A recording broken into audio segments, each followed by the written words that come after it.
What's with these damn ducks? What? You know, I need to get my ducks in a row, all lined up, something for the portfolio, so I can help the business grow. Oh, I see. Well, here, let me show you a finance channel that'll know the answers to your questions and everything you need to level up, you know, to get these damn ducks in a row. Thank you so much for taking time out your day to let me ask you some questions. First, I want to know the correct pronunciation of your name. Soul or Hasira? Soul. Yes, Okay. Soul. Is that your name? Your real name? It's real in the sense that it's the translation of Hasira. Okay. So I'll call you Soul. Where are you? I am currently in Denver, Colorado. Okay. Your background is amazing. Thank you. Yeah. Yeah. So Soul, how does one decide to open a healing center or a meditation center? Is that what I should, a wellness center? What exactly should I refer to it as? It's a wellness center, and it's been a project long in the dream phase and the planning phase, and so the way one should go about it is to plan wisely. I feel like we've done that with this project. It should absolutely be a passion of yours because it's going to require passion in order to put up with the challenges that are necessary in order to manifest it. And so, and you should have a team of people supporting that vision, which I have an amazing team of people that I work with in order to facilitate the manifestation of this dream. So the wellness center is not in Denver, Colorado. It's No. It's in Costa Rica. Costa Rica. I don't know anybody. I know a few people. I know a few business people. I know people who run and own their own businesses. I don't know anybody that has their own wellness center. Yeah. So what path were you on that led you to decide Soul needs to create its own wellness center? So like many things, I create things for myself and then I share. And that is my own particular manifestation method, is that I create things that I myself am going to use. I create products that I believe in. I create experiences that I would want to be on, and then I share them. And so I knew that I did not want to stay in Denver, Colorado full time. I have traveled the globe for probably 3 years prior to purchasing the land to build this on, looking for a place that was just really my happy place, to be honest with you, on earth. And so with that, I traveled, I've lived in Ghana for 10 years. That's where I raised my children. And so I knew I didn't want to go that far again. My mother has gotten older. My father passed in 2017, I think it is. And I have lots of family here. I have businesses here. So I wanted a place that was close enough for me to get to within 4 to 5 hours, but far enough that I knew I was outside of the United States. I wanted a place that was clean and known for its commitment to cleanliness and to ecological integrity.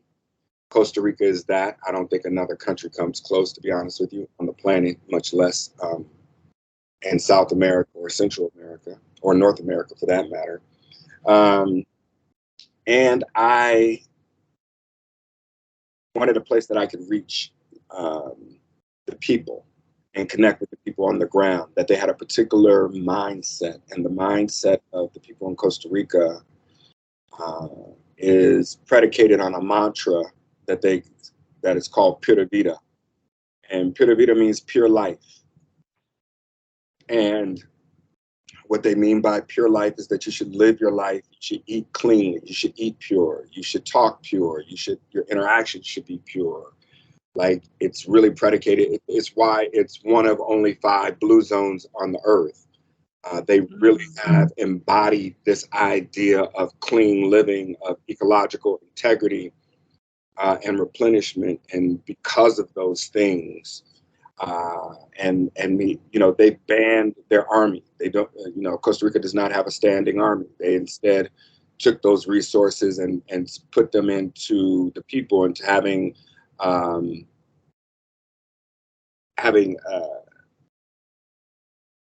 social health care. And so those type of commitments, not just in word, but in deed, are what prompted me to settle there. Even though, I mean, I found out most of that information afterwards. The first time I visited and crossed over a particular bridge, I knew that it was the place that I wanted. So I followed my gut instinct and my heart on that. And here we are in phase 1, finishing up phase 1 of the building process, looking to start phase 2 in the early spring.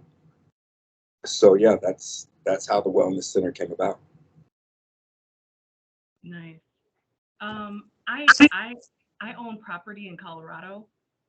I cannot imagine like buying property or a house or anything in another country. So how was buying property in Costa Rica?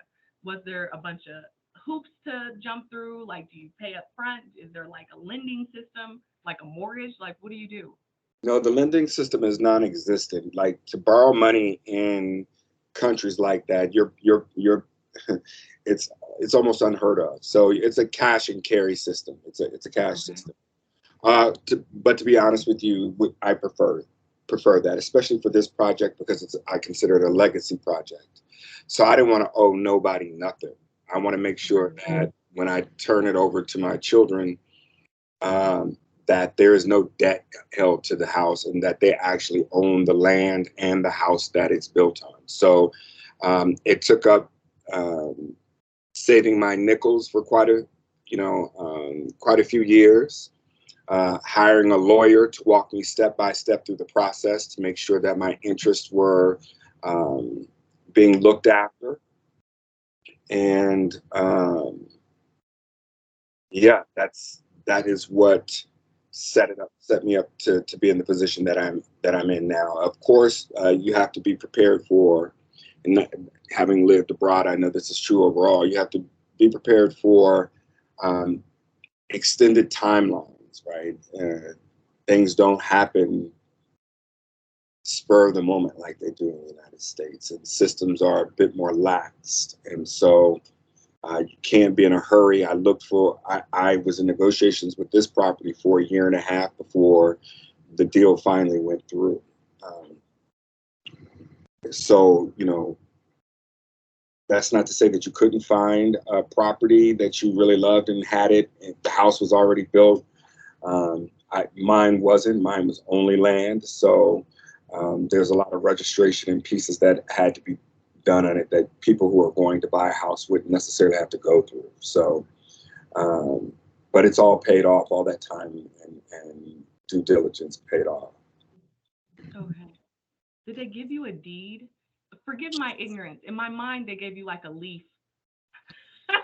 with something written on it and just handed it to you. See, for that comment alone, I am having you come to Costa Rica. Now you are on the hook. Like a long banana leaf, and they just like wrote something on it, and they were like, "Here you go, the land is yours." And I'm sure the people, by and large, that was enough at a given point. Yeah. No, I have a deed. It's registered with the government of Costa Rica. Nice. Yeah. I don't get out much, and again, forgive my ignorance. What's the main language in Costa Rica? Spanish. Spanish. So how is navigating that?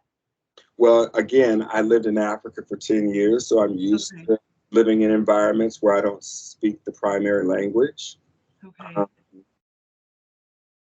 and so, I'm bumbling through Spanish, but I there's enough English spoken there that you can get a by on, and for the rest, I use Google Translate. Okay. So I had a friend go to Japan, and everybody would like stop her on the train and touch her hair. How black friendly is Costa Rica? That's a really great question. So I am located on the eastern coast of Costa Rica. Costa Rica, up until 1954, 1957, was an apartheid state, meaning that the blacks of Costa Rica were segregated into the eastern part of the peninsula.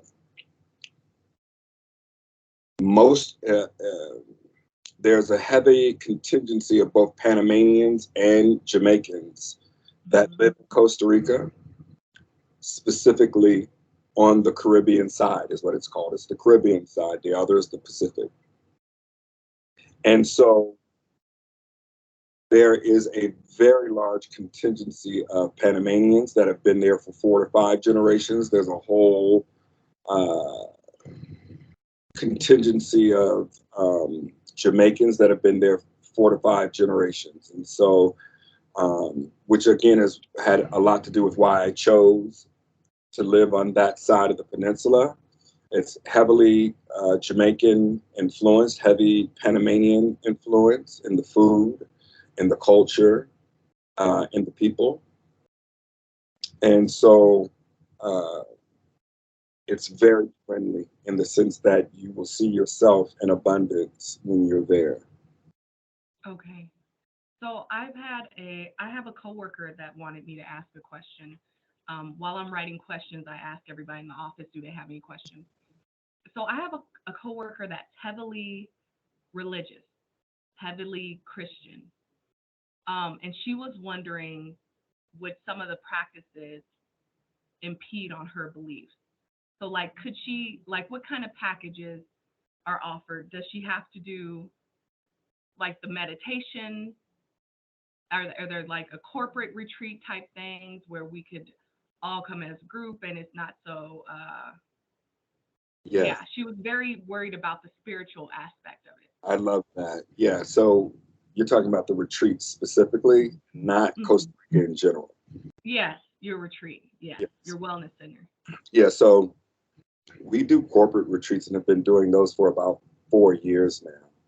And so we do have a version of our retreats specifically for executives, specifically for Afro-Indigenous executives as well, and even more specifically for women at times. We have retreats for them specifically. So um, meditation is nothing but deep breathing. Uh, People call it visualizing. And so there is there's a we may ask people to have a mindful practice.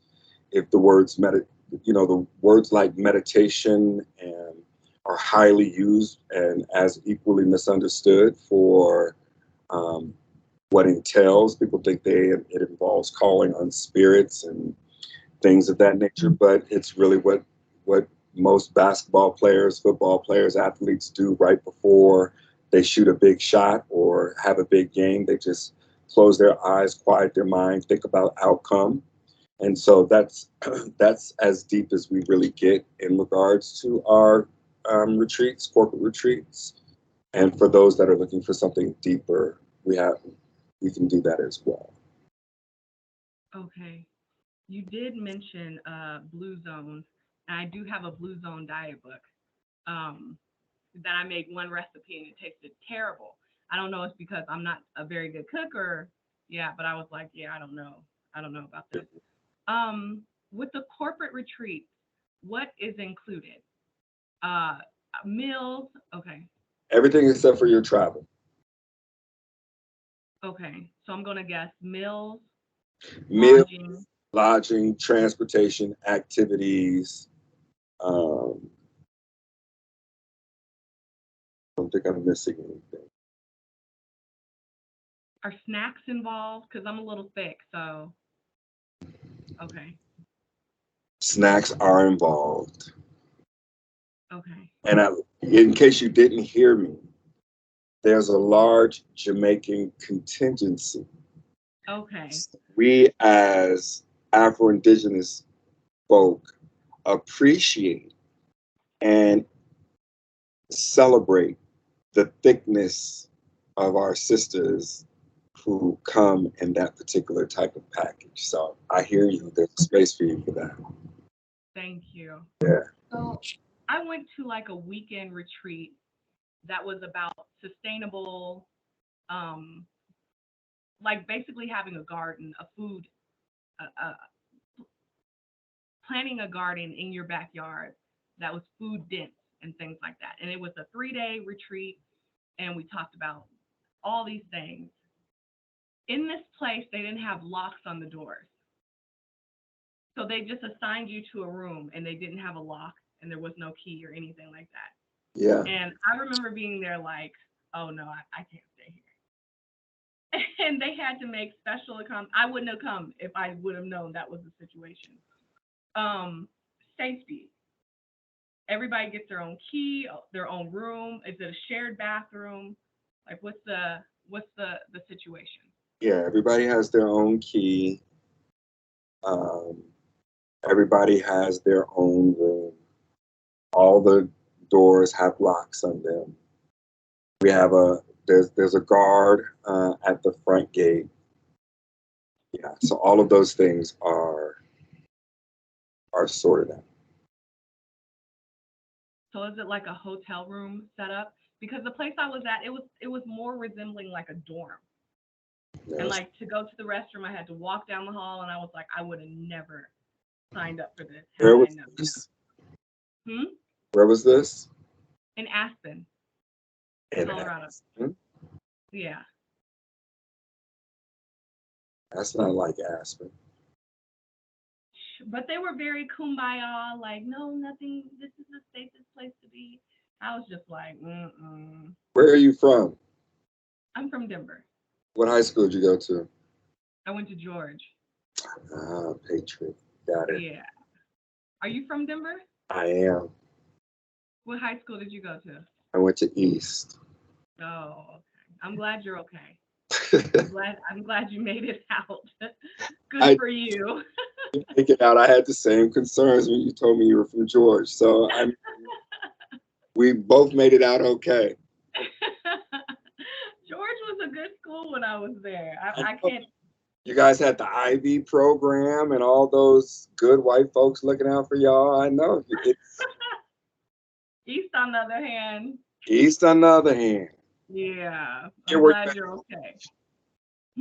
What year were you at George? Oh, stop that. I can't tell you that. It depends on what kind of George you went to, because from the East that you're describing, that was that really happened after like 92. No. East before that, it was peaceful. Peaceful, loving people. No, I've never known East to be peaceful. Never in life. So what are the day-to-day activities going to be? It depends on the package you sign up for.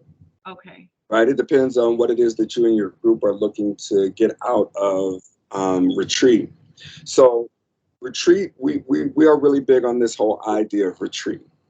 Okay. And many of us in the United States have a very westernized concept of retreating. When we say retreat, we don't mean just pina coladas and, right, even though that's available there. But that's not what we mean by retreat. What we mean by retreat is restore. What we mean by retreat is to heal. What we mean by retreat is to reflect. And so when we are setting up the experiences, we really rely very heavily on what it is that the people are looking for, the type of experience that they're looking to have. We don't have a cookie cutter retreat. Our retreat is based upon what are the needs, wants, and desires of the people who are looking to retreat. Okay. So I wanted to go to the Golden Door. It's like it's a wellness retreat, but it's the one that like Michelle Obama's gone to, and all these really influential people. And on their website it was like you could bring your phone, but your phone's going to be off. Don't bring electronics. Uh, Clothes are optional. We'll provide you with a robe and a tracksuit that you could wear all day. Um, and I was really into that, but I was like, I got to bring my computer. But they were like, no, we're inviting you to unplug, and just leave that. We understand that for travel to get here, you need your phone. But yeah, once you get here, turn your phone off. For 7 days, 3 days, whatever you sign up for, and just let that go. And I was like, ooh, I'm not in the time of my life where I can. What does that mean? You're not in the time of your life. I'm not in the time of my life where I can unplug completely for 7 days. Why? I gotta work. I So, gotta work. perfect candidate for our retreats. People who think that they don't have the space and that they gotta work. You would be one of the prime candidates because of course, that's a narrative that you're infusing yourself with. And so when I talked about retreat, this is what I mean. I don't know if you're familiar with Stephen Covey or Stephen. No. He wrote the what is it? The Seven Laws of Success. Um, One of his principles is called sharpening the saw, and sharpening the saw is basically what we call retreat. And sharpening the saw means that you take the time out to pull the saw out. The reason why they can say that is that a lumberjack has to pull the saw out of the tree, stop Mm-hmm. working, to sharpen the saw and put it back in the tree rather than to continue to go forward with a dull blade. Okay. So when we say that I am not at the time of my life, that actually means what that says to me is that this is actually the perfect time of your life, because what it says is that you're about handling your work, that you're Mm-hmm. working very diligently to make something happen, that you have a tree that you're cutting on, that you don't want to lose this tree. You don't want to forego the success that comes with cutting down the tree. And so Yeah. with that, I would implore you to be like the lumberjack. There's times where you have to pull the saw out of the tree, which may seem like it's not working, that you're not doing anything, that it's wasted time. But in fact, what you're doing is sharpening the saw. So when you go back to the tree, you'll go twice as fast and half the time. Wow. That makes sense. Yeah. With that being said, do you have Wi-Fi? Yes. Okay. Could I use my computer in an emergency situation? Absolutely. Okay. I'm not saying we have that as a setup. We don't have that as a setup on our retreat that you can't use your Okay. phones. We encourage you to have periods of time Mm-hmm. not using your phone, but we don't go so far as to your phones won't work and things of that nature. I mean, no, we don't go that far. But I mean, it's an idea. I hadn't thought of it. Yeah. Yeah. I was all aboard in going to the Golden Door until they were like, yeah, you got to unplug. Like, you got to let that go. And I was just like, Yeah, girl, I got. by the way, I Hmm? should I should have said this at the top of the hour. I love your hair. Thank you. I'm Hair. not sure. I love it. I'm not sure. Fits your head. It fits the shape of your face. It's absolutely gorgeous. Thank you. It's I gorgeous. needed to hear that because I'm not sure. It's gorgeous. Thank you. I appreciate Yeah. that, Soul. Yeah, I think I needed to hear that because I've been weaved up for so long. I feel you. I, Yeah. Thank you. I appreciate that. yeah. So, sharpening the saw. Yeah. So, let me run something by you real quick. Okay. I don't believe in work-life balance. I believe in seasons, right? I believe like, and I tell like my younger people like you should front load the work. Like when you're 20s, 30s, like that's when you should go hard. I am a woman of a particular age, and I can feel myself getting tired. I can feel myself being like, okay, I only got 3 to 5 more years of this. I cannot imagine working till retirement age. So now I'm like hustling, trying to figure out like how much money can I make in a 3 to 5 year period. And then after that, I'll pump the brakes. And after that, I'll let go. But I don't believe in like a work life balance all through your life. I think that's ridiculous. And I think that keeps people in poverty. And I think that keeps people in one space because the the life part needs to come later when you're really tired, when it's really not in you to do. And everybody argues with me about this, like, no, you need to take a break. No, no, I don't. I'll for the rest of my life I'll take a break, but right now it's work. What do you think? How do you feel about that? Well, my instinct, if you don't mind me saying, just from the languaging and the philosophy, usually is a trauma response, meaning that people who hold the particular mindset that you have are people who had to have been independent very early because they didn't have anybody else to depend on. And so pulling out or pulling back in these years where they're feeling the most vibrant are people who are oftentimes really making sure that their boat doesn't sink because they don't have or they don't feel that they have people to help them keep the boat afloat. It's all up to them. And so I would work with the belief where that belief system, because it is a belief system, right? That Mm-hmm. people are just arguing belief systems. I would Mm-hmm. argue what is the trauma that induced that belief that that's what you would have to do. Where they got you to the space of listen, we got to get at it. We only got so much amount of time, and if we don't get it done in that time, then we all done for. If you don't do it, then you're lazy. You ain't thinking right. It's my right. Like that's someone who's like, yo, we got to get this now. We can't count on nobody else to do it for us. We need to set it up. That to me speaks of a past trauma that that may need to be brought out and dealt with and looked at and turned over. Um, and that's a lot of what we do at our retreats, right? Our retreats are about people who are dealing with guilt as they're sitting down there, people who actually have guilt because they've made space for themselves for even 3 days, 5 days. Like there's a sense of I got to be doing something. There's a sense of guilt because of the society that we've grown up in inculates that as part of the belief system. Right. Yeah. I don't. I don't know if it's a trauma response. I think it's just coming from like observation. Like I think it's coming from observation. Um, I don't my I have older parents. Like my dad's in his is going to turn 90 this year. Um, yeah, yeah. I was a little bit of a I love, surprise. I love it. Yeah. Yeah. So I see how him and my mom being retired can still pay all their bills, can still go out to eat, still buy gas, still live their life. I cannot imagine if that wasn't the case or if they were depending on the government and they couldn't live like how they lived.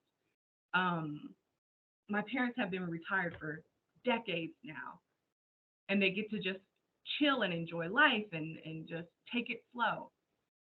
And I feel like a lot of people don't get to that point because of work life balance, because you sprinkled hard work a little bit all through your life when you didn't consider like you don't want to work that hard in your 50s and your 60s. So let me ask you a question, Hmm. Camila. Am I saying it right, Hmm. Camila? Yeah, perfect. Thank you. On a scale of 1 to 10, 0 being not at all and 10 being absolutely to die for, how much do you love what you do?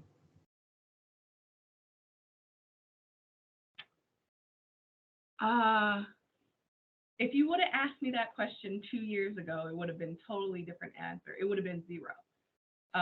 Even though I have been an entrepreneur for decades now, it's the numbers rising because I'm learning that money's not everything. Like you It's got to not be about, happy a little bit. Huh? That's not a number. Okay. I don't know. I don't think anybody's ever asked me that. I, does my happiness not matter to me? I'm just asking you. Uh, maybe like maybe like a 6, a Yeah, 5, a yeah, 7. yeah, Okay. yeah. So here's the thing. I'm an entrepreneur now. I've been an Mhm. entrepreneur for in the last 33 years. I've had two jobs where Mhm. I got a paycheck from someone else. The other part of those years. So I love entrepreneurs, by the way. I absolutely have a kindred, deep down, unwavering love for entrepreneurs. Those are my type of people. People, Mhm. yourself. I also know that I couldn't do what I do unless I loved what I was doing. And when I'm doing it, it does not feel like work. And I know that sounds cliche. I know that that sounds like, oh, that, whatever. But have you talked to my team? I work about 80 hours a week, but it does Mhm. not feel like work. I'm speaking. I'm working with you right now. Mhm. And as I work with you right now, as part of my job description as the CVO of Yeah. the company, I'm having a fantastic discussion, sharing ideas with a beautiful human being. And I could do this for another hour or two because I'm doing what I love. So it doesn't Mhm. feel like work to me in this instance. And so this is a part of what we do with our on purpose programming inside of True North is we help people really align themselves to make sure and understand that you can actually get paid from very well the things you love. Because to your point, Kamelah, Mhm. you cannot sustain a career and your mental health doing something that is only at a 6 without completely grinding yourself, right? It's like asking you. Serena they're not doing tennis, they love tennis. Yeah. Yeah. Michael Jordan would have played for nothing because they love what they're doing. The pay is just what, yeah, you got to pay bills. You live in a material world. I get it, da da da da. But you cannot be the best and sustained at what you do, it's you, Bless you. unless you absolutely love it. And so I made it a point to make sure I wrote my mission statement. I chose the field that I'm in, and it took some time to get there. No doubt about it. Is that to say that I've been doing what I love for 33 years? Hell no. I've been doing what I love for about 5 or 6 years. Um, Okay. as I had people help guide me deeper and the universe guide me deeper and deeper into, I had 2 bouts with cancer. So I knew that that my compass was close, but it wasn't exactly where I needed it to be. So I just want to challenge just a little bit this notion, and you specifically, since you're interviewing me, um, that you should be living a life at where you're doing something that's at a 7 or a 6 in order to pay the bills for the rest of your life or until you get ready to retire. Because I get the idea that you have the type of energy, which is another notion that you spoke about, that I would like to challenge that as well. If you read the book, The Blue Zone, in which that diet is based on, one of Mhm. the factors that you could only be included to be in a blue zone is if you live to be over 100. And all of Mhm. the places that they interviewed, and there's a Netflix special called The Blue Zone, so if you haven't had a chance, check it out. All the Mhm. people are working. All the people who are 80, 90, 100, they're still working and Yeah. doing what they love. And that's what I would hope for you, is that you were doing something that you really love and Yeah. that's getting paid big dollars for, because your brain is worth it, right? You went to George. We expect big things out of you, man. Yeah. Yeah. Um, I don't know. Maybe these are trauma responses. I don't know, but I'm always saying thug it out. Like just thug it out. Just get to the end and do what you got to do and get where you need to be. Just thug it out. And I'm really good at being in uncomfortable, unideal situations and thriving in them and getting everything I can from a bad situation. So when people talk about their dream jobs and their passion, I absolutely cannot relate. Like I love doing this. I love talking to people. I love learning, and I love this aspect of work. But I'm starting a new little chapter of my life. As far as making the website, could care less. As far as managing people, not really a fan of that. Ask you a quick question. Sure. Have you been married? No. Have you been in a long-term relationship? No. Okay, I love it then. So I want to challenge this notion that you really believe in thugging it out, because Okay. you came through with you met a lot of knuckleheads, and as soon as they exposed themselves as such, you cut them off, yes? You didn't decide to stay in a relationship with them? Yeah, correct. So why didn't you thug it out? Why didn't I thug out the relationship? Right, That's that's right. for a lot of different reasons. A lot of different reasons. And the first thing that comes to my mind is being in these low vibration relationships was beneath me. When I came from a two-parent household, when I saw how a man can love a woman, like anything other than that just didn't seem natural to me. And so I believe it's unnatural to have to thug out any situation in life, because our ancestors did all the thugging out for us. They worked, they owe us 40 acres and a mule. Why would I have to thug it out at this point? My ancestors worked from can't see in the morning to can't see in the night. Why do I have to thug it out if they thugged it out for us? That's the beauty of it. Our grandparents, maybe even your parents, they thugged it out. Me thugging it out is low vibration at this point.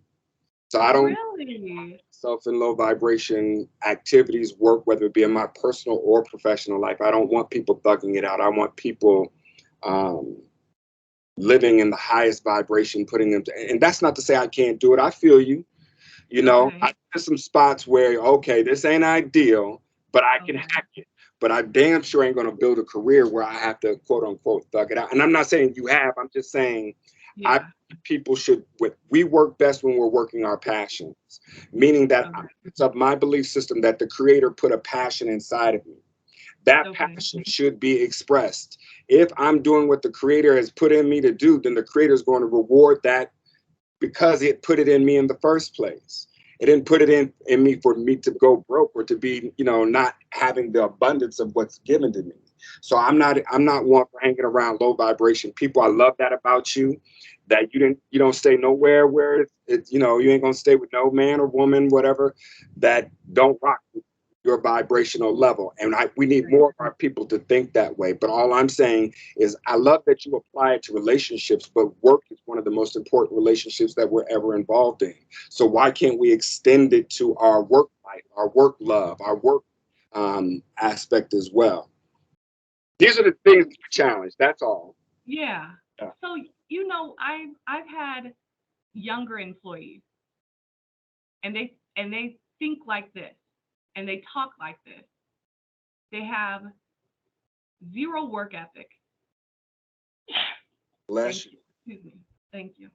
They have zero work ethic. Every Thursday they got to leave early to go to therapy. And it's just like, wow, what a waste of youth. What a waste of a human being. What a waste of a person. You don't mean therapy is a waste of a human being. You're saying the work ethic. Oh, this is juicy, sis. You are juicy. What? Listen, I would love to coach you. I would love to coach you. Do you have a coach? No, I don't. Okay. Do you think coaches are bull too? By the way, just No, I've hired several business coaches.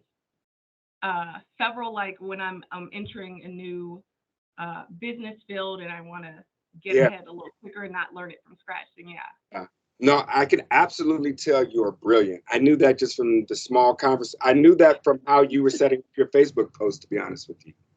Like, oh, really?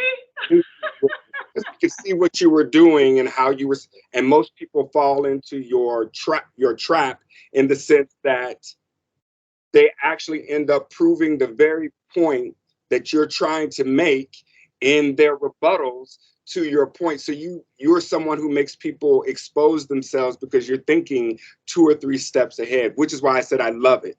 I love people who are strategic in their thinking that way. It makes my work easier. But yeah, so I would love to work with you for a period of time, if for no other reason, just to explore some of these ideas, because to be truthful, it's our most brilliant that get burnt out the fastest. Mm-hmm. This world isn't made for Black brilliance. Yeah. It's barely made for white brilliance. Yeah. Thank No. you for the compliment. But can we talk about my Facebook post? I just post what's on my mind. And then I wait for somebody to be like, well, I don't believe this because these are the reasons. And I get very few of those. And I get a whole lot of, you're ugly, you're stupid. You're a horrible person. Like, but nothing that addresses what I say. Nothing that addresses what I say. And I'm just like shocked that I get like 1 or 2 people's like, well, this is why I feel like this is, this isn't the right way to go, or this. I get like 1 or 2 of those, and I get hundreds of, that's why nobody ever wants you type comments, and I'm just sitting there like, I saw that. Yeah, and I'm just like, well, very interesting. It's almost like a social experiment that I'm doing on Facebook. I see what you're doing. That's why I said I love it. And unfortunately, it's also what's happening for you as a confirmation bias too. You don't have a lot of faith in human beings. Human beings tend to let you down. And I completely understand and identify with that experience myself, sis. Yeah.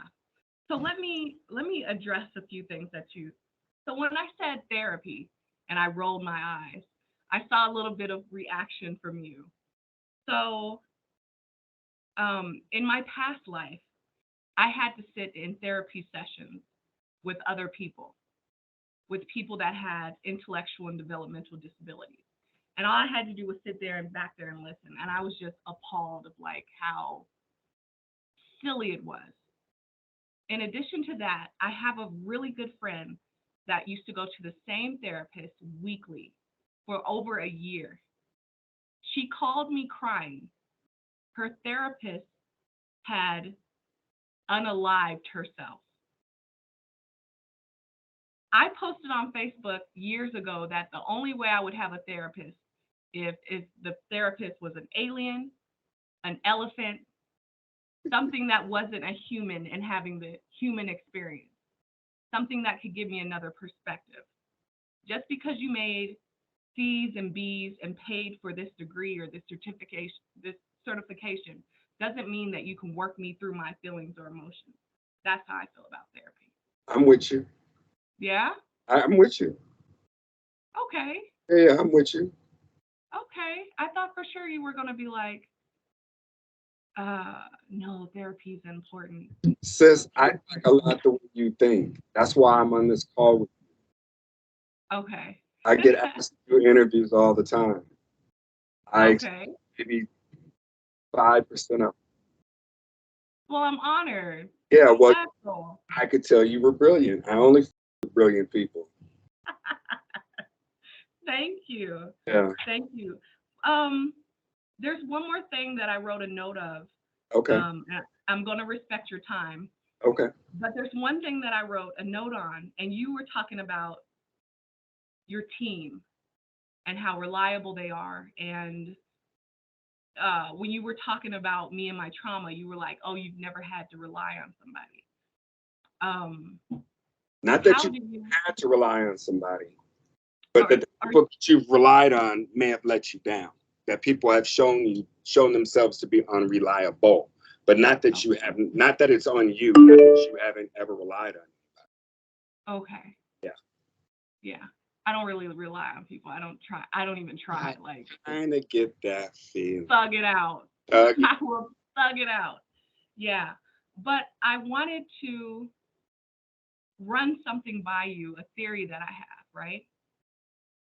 When men go to prison, it's easier for them to find a woman that will write them letters. Several women, there's all sorts of prison pen pal sites, right? When a woman goes to prison, it's very lonely. There's solitude. There is no man that's going to write her no letter faithfully every day. That does not exist. So women serving long terms in prison are more depressed, more down, and everything. Their families forget about them. Everybody goes on with life. Men, on the other hand, have a very, very different experience. So when you were mentioning your team, I thought about that, and I thought about how it's easier. This is just what I think. It's so much easier for a man to build a team, for a man to have loyal employees, for a man to do that than it is for a woman. So, yeah, yeah. So when you say like you know, oh, I built a team that would go to Costa Rica and help me with a wellness spa, I'm almost like jealous. Like, yeah, it must be nice. You know what I mean? yeah, Yeah, yeah, I know exactly what you mean, and yeah. I'm in agreement with you. It's much more difficult. Here's what I would say is on the back end of that, sis. You're not wrong in anything that you just stated. I'm in 100% agreement. The part that I don't think is included in your analysis is that men have a very difficult, if not impossible, time finding men to work with them Mm, because it's too ego driven, right? Sisters, y'all have about 400 retreats, 1,000 girls groups, all magazines completely dedicated to being resourced and connecting, and from Essence to you go girl magazines, like y'all got all that, whereas men don't have that, and then other men don't want to work with them because they get the Judas complex. There's a jealousy there that I should be working on my kingdom. That's my first assessment of it. Secondly, we're just not socialized in this society. Men are not socialized in society to be helpmeets. That's not the way that we're socialized. We're socialized to be the one that goes out and kills the buffalo or the lion. And so therefore we need people that will help us do the things that we can't do in order to trap the lion. Whereas right. women are socialized to thug it out, be those things for yourself. In fact, in the lion, um, in the case of lions, the women hunt together. Men very rarely hunt together. It's very difficult to get a group of men together, and you'll hear Black men talk about this. It's very difficult to get us together not to play if it doesn't involve playing video games, chasing hoes, drinking, going to a titty bar. Like, it's very difficult to get us to collect, but you ain't got to do nothing but say tea time to get sisters together. And that's why sisters are so good at what they do. It's because they're socialized that way. It comes natural to them. And in a lot of ways, be clear, I'm speaking about feminine and masculine aspects. So I'm not just talking about gender aspects. And what I mean is that you will find some men who are able to hold that feminine energy to be able to believe in another man's vision and support that, right? I think Mm-hmm. I have a few rap examples of men who are able to hold that space, right? But and you find a few women um, who can build a team around them. The woman who's the head of Pepsi talks about this. She brought all her sisters from the bottom on her way to the top. Every time she spotted a sister, she took them to the next level with her. But she had to do that because it was, like you said, very difficult for women to build teams in that way. Mm-hmm. Wow.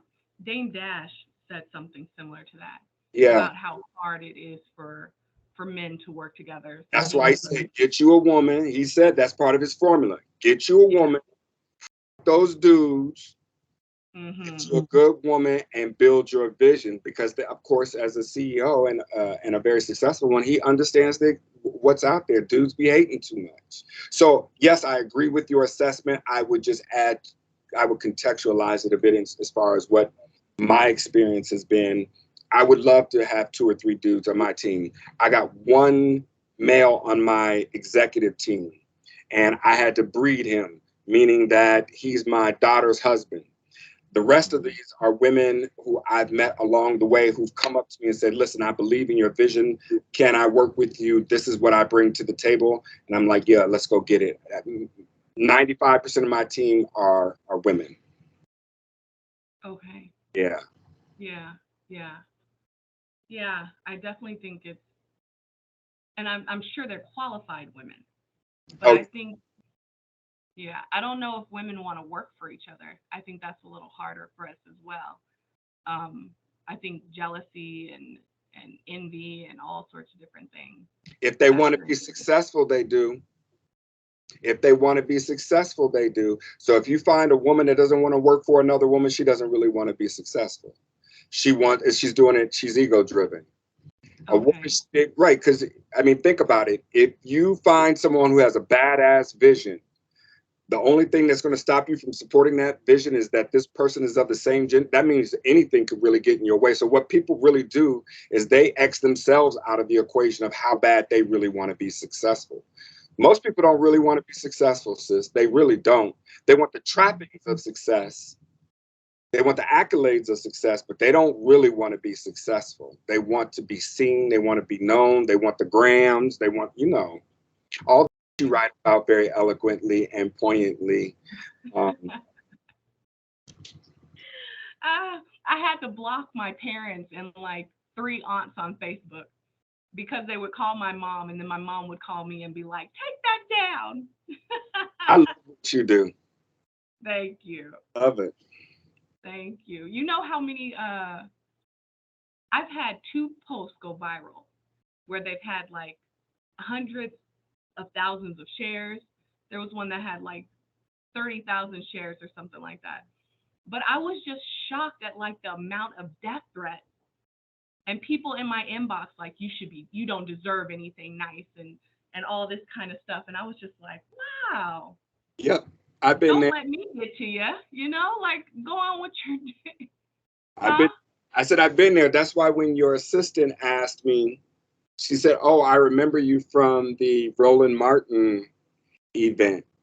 And Okay. it was at that event that me and Roland Martin got into it. I just don't agree with his politics, and people were really upset that I didn't agree with his politics and that I challenged him on his ideas and shit like that. So when she said she remembered me from that, I was like, "Uh-oh, how's this interview really about to go?" Really? Yeah. You know what? I think as crazy as it sounds, my little Facebook post, it weeds people out. And the people who reach out to me, we can, whether they believe what I say or not, we can have a dialogue, and they've helped me in my life. I have a Maya, shout out to her. I've never met this woman in person, never. She's like an internet buddy, and she lives in Japan, and I talk to her on a regular basis, but it was all from like her social media post and my social media post, and yeah, but it's interesting like how you accidentally find your tribe. That's right. Yeah. That's right. So Yeah. when do we start your first coaching session? Give us some thought. Give us some thought. We are starting a new 90 days on February 1st, so you got about a week to think about it. I would Okay. love to work with you. I would love to work with you. Okay. What am I going to get out of a coaching session? Are we going to sit and argue all day? It depends on what you're willing to put into it, right? So I'm not a therapist as such, right? Hmm. It really, what I would hope that you would get out of it is a renewed energy, to feel like Okay. you have all the support that you want and need in order to accomplish what it is that you're looking to do. that you have a safe place um, to let down your guard and express your ideas and your feelings about, things that you're working through or things you may have doubts about. Clear out any shadows that you may be dealing with that unresolved that may be holding you back from achieving your highest desires. Mhm. Those are some things that I could think of off the bat, but you always get more than what's stated. I always understate, over deliver. So I Okay. I would really, and again,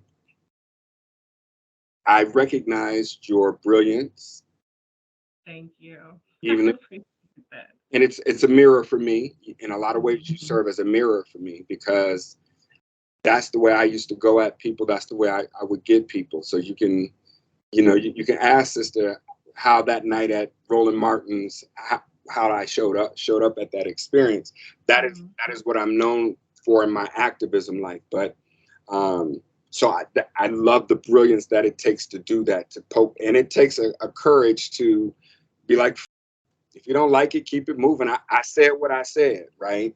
And into Yeah. this world that breeds sheeple, to find someone who has that. But sis, let me say this, and this is why. Okay. Also needs support. When I say that I am a 2-time survivor of cancer, it was because I'm Mhm. going at it without the proper support. So yes, I was poking the bear. I was making people think. I wasn't taking care of myself in the way that I needed to, because you take all that energy in too. You become the lightning rod. So I want to Mhm. make sure, I know people who are often stand in the places of being a lightning rod because they think at such a high level. It's like, forgive the social saying at this point, but there's a Catwoman's brilliance to you, where you are poking people and people are coming back saying all foul shit. I saw it. I saw what people were coming back and saying. And it's like, really, Mhm. over a post, right? You're willing to, but to your point, he won't be, that you get to X them out, but that still comes at a cost. And so I want to help you Mhm. navigate those to make sure that you're fortified, even if you decide to continue to play that role and to, engage in those environments, to make sure that you have the proper armor to do that. Okay. So, but I can send you over the official packet of what it is that I do. But that's the behind the scenes, what I would hope to It, do specifically with you. yeah. It sounds good. It sounds good. I Yeah, would like to. I'm worried. yeah, I'm very concerned. yeah. About what? Yeah. About coaching sessions with Soul. I'm very concerned, very nervous. Why? Um, I don't want to waste your time. It's like the most important thing. I don't How? want to waste your time. I don't know if I'm a I don't really sway too much. I have a very open mind. I want to hear what you have to say. I want to learn from you. I want to learn from everybody that I think is qualified to teach. Um,